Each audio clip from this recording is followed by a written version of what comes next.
আসসালামু আলাইকুম। কাছে দূরের শিক্ষার্থী যারা আমার এই ভিডিও দেখছেন সকলকে স্বাগতম। আমরা আজকে দেখব টেন্সেস নিয়ে কিছু আলোচনা। বিশেষ করে আমরা জানি প্রেজেন্ট টেন্সকে চারটি ভাগে ভাগ করা হয়েছে: present indefinite, present continuous, present perfect, present perfect continuous. কিন্তু আজকে আমি দেখাবো এই চারটা ভাগ ছাড়াও আরও ভিন্ন ভিন্ন ভাগে বর্তমান কালকে আমরা মেনশন করতে পারি এবং দেখাতে পারি, এবং এইভাবে ভেঙ্গে ভেঙ্গে দেখলে যে কেউ ইংরেজি বাক্য তৈরি কিংবা তার প্রতিদিনের কথোপকথনে সে উন্নতি করতে পারবে। তাহলে আমরা দেখে নেই, চলো কিভাবে এই বর্তমান কালের 16টা ভাগে ভাগ করা যেতে পারে। তবে আমি তোমাদেরকে বলে নেই, এখানে বাক্য হতে পারে সক্রিয় কিংবা নিষ্ক্রিয়। বাক্য সক্রিয় এবং নিষ্ক্রিয় কিংবা হাঁ বোধক বা না বোধক, এর উপরে ভিত্তি করে কিন্তু আমরা আমাদের এই বর্তমান সময়ে এই বাক্যগুলোকে ভিন্ন ভিন্নভাবে আমরা লিখতে পারি। খেয়াল করি, আমি খেলি, আই প্লে। আমাকে খেলানো হয়, আই অ্যাম প্লেড। তার মানে হচ্ছে এটা হচ্ছে সাবজেক্ট নিজে কাজ করছে না, তাকে অন্য কেউ পরিচালিত করছে, যার কারণে এটা হচ্ছে নিষ্ক্রিয় বাক্য, যেটাকে আমরা প্যাসিভ সেন্টেন্স হিসেবে জানি। তারপরে হচ্ছে 3 নম্বরে আমি খেলছি, অর্থাৎ বর্তমান সময়ে চলমান, কন্টিনিউয়াস, আই অ্যাম প্লেইং। এই যে ভার্ব শেষে আইএনজি যুক্ত, রাইট। তারপরে আমরা যদি 4 নম্বরটায় দেখি, নাম্বার 4, আমাকে খেলানো হচ্ছে। আমাকে খেলানো হচ্ছে অর্থাৎ আমি নিজে খেলছি না, এখানে কর্তাকে যে কেউ পরিচালনা করাচ্ছে বা তাকে দিয়ে কাজটা করিয়ে নিচ্ছে, তার কারণে এখানে হচ্ছে I am being played. Being played বর্তমান চলমান কাল, আবার সেটা হচ্ছে কর্তাকে অন্য কেউ করিয়ে নিচ্ছে। আচ্ছা, তারপরে দেখছি নাম্বার 5, আমি খেলি না, যেটাকে আমরা জানি না বোধক একটা বাক্য। আই ডু নট বলতে পারো, কিন্তু সংক্ষিপ্ত রূপ হচ্ছে don't play. I don't play, right. Okay, next. What next? Number 6, আমি খেলি না। আমি খেলি না প্রশ্ন হবে এইভাবে, আমি কি খেলি না? তাহলে কিটা না নিয়ে আমরা ইচ্ছা করে লিখতে পারি আমি খেলি না, ডোন্ট আই প্লে। এখানে এই যেহেতু এটা ইন্টারোগেটিভ, এটা হচ্ছে ইন্টারোগেটিভ অর্থাৎ নোট অফ ইন্টারোগেশন, অর্থাৎ প্রশ্নবোধক বাক্য, বর্তমানকালের প্রশ্নবোধক, বর্তমানকালের প্রশ্নবোধক বাক্য। এই জন্য এখানে এই দুবারটা সামনে বাক্যের শুরুতেই আমরা ব্যবহার করেছি। কেন? কারণ প্রশ্নবোধক বাক্যের বেলায় শুধুমাত্র দুবার ব্যবহার করতে হয়। এটা হচ্ছে নেগেটিভ, এজন্য ডু নট, এবং প্রশ্নবোধক বাক্যর বেলায় আমরা দুবার ব্যবহার করি সাধারণত। তারপরে 7 নম্বরটা আমরা খেয়াল করি, আমি খেলেছি। আমি খেলেছি বর্তমান সময়ে এটা কি, আমার কাজটা হয়তোবা সম্পন্ন হয়ে গিয়েছে কিন্তু তার ফলটা বাকি, যেটাকে আমরা জানি প্রেজেন্ট পারফেক্ট, রাইট।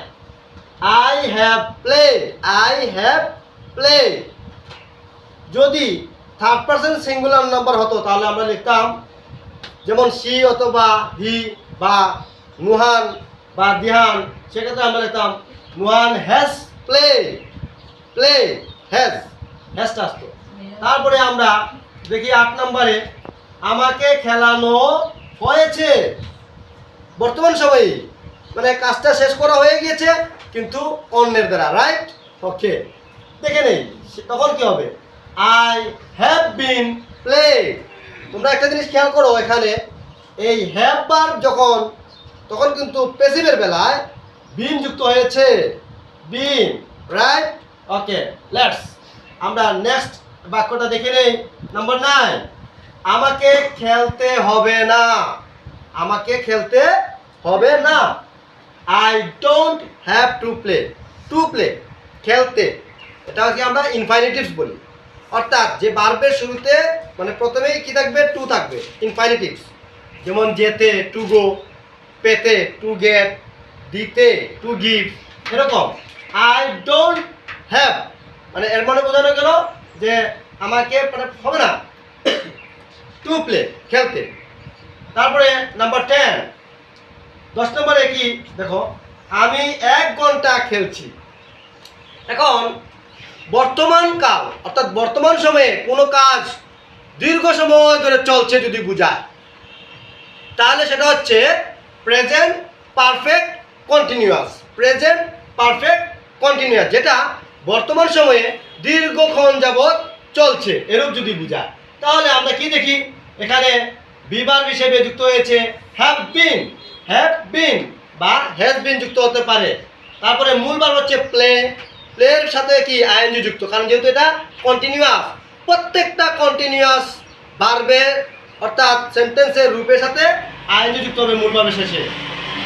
এখন এখানে দেখো সময় ব্যাপিয়া অর্থাৎ ফর 1 আওয়ার, 1 ঘন্টা হতে পারে, 2 ঘন্টা হতে পারে, সকাল থেকে হতে পারে, গতকাল থেকে হতে পারে, তাহলে সেটা ভিন্ন বিষয়। তাহলে আমরা দেখে নিচ্ছি ফর 1 আওয়ার। এখানে কথা একটা দেখো, ফর অনেক সময় ফর এবং তুমি সিন্স পেতে পারো। সিন্স কখন সিন্স হয় আর কখন ফর হয়? সিন্স হয় যখন নির্দিষ্ট সময় বোঝায়। এখন আমি 1 ঘন্টা যাবৎ খেলছি, এখন সেটা হতে পারে সকালবেলা, হতে পারে বিকেলবেলা, হতে পারে সেটা রাত্রের বেলা, অর্থাৎ এখন সন্ধ্যাকালীন খেলা আছে। তো এখানে ফর হচ্ছে যে কোনো সময়, কিন্তু সিন্স যদি হয় তাহলে নির্দিষ্ট সময়। যদি সময়টাকে নির্দিষ্ট করে বোঝানো হয় তখনই হবে সিন্স। এখন দেখে নিই আমরা নাম্বার 11, আমি খেলতে পারি। হ্যাঁ, আমি খেলতে পারি। I am able to play, মানে এটা আমার সমর্থকে বোঝানো হয়েছে, আমি খেলতে পারি। হ্যাঁ, খেলতে পারি। বা আই ক্যান প্লে, এই ক্যানটা হচ্ছে এখানে মডেল ভার্ব। কি verb? Modal verb, right? I can play. এখন নাম্বার 12, 12 নম্বর বাক্য হচ্ছে আমি খেলতে পারছি। আমি খেলতে পারছি। Am being to play, am being to play, খেলতে পারছি মানে এটা হচ্ছে কন্টিনিউয়াসলি একটা রূপ, যার কারণে দেখো বিং যুক্ত হয়েছে। আম বিং টু প্লে, যেটাকে আমরা পেসিভ হিসেবে বলি যে আমি খেলতে পারছি, মানে হয়তো বা আমাকে কারো মাধ্যমে খেলানো হচ্ছে বা হবে। আমার খেলা উচিত, আমার খেলা উচিত, এটা সম্ভাবনা বলতে আমরা কখন শুড উড ব্যবহার করি? সম্ভাবনা অর্থে, এবং যেটা হচ্ছে আই শুড টু প্লে, আমার খেলা উচিত, এখানে একটা সম্ভাবনাও বোঝায়। আবার এটা আমরা কি যে উড আর কুড তখন ব্যবহার করি যখন এই সৌজন্যতা এবং ভালো ব্যবহার করতে গিয়ে। নাম্বার 14, 14 নম্বর বাক্যটা দেখো, খেয়াল করি, আমার খেলার দরকার। আই নিড টু প্লে, এই নিডটাও কিন্তু এখানে মডেল ভার্ব। আই নিড প্রয়োজন, তাহলে এখানে কিন্তু সেটা হচ্ছে মূল ভার্ব বা টু প্লে, এটা হচ্ছে ইনফাইনিটিভস, এটা হচ্ছে ইনফাইনিটিভস। এটা কি ইনফাইনিটিভস, অর্থাৎ টু প্লে। এখানে কিন্তু মূল ভার্ব হচ্ছে, তাহলে আমরা ধরবো শুড হচ্ছে উচিত, আমার খেলা উচিত। তারপরে হচ্ছে 15 নম্বর বাক্যে আমরা দেখি আমি অবশ্যই খেলবো, এটা জোর দিয়ে বলা। আমরা যদি এখানে বলি যে আমি খেলবো, তাহলে সেটা I will play, I will play, আমি খেলবো।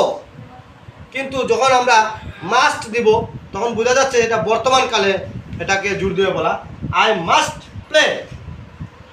আবার আমি বরং খেলি, I had better play, I had better play, মানে আমি বরং খেলি।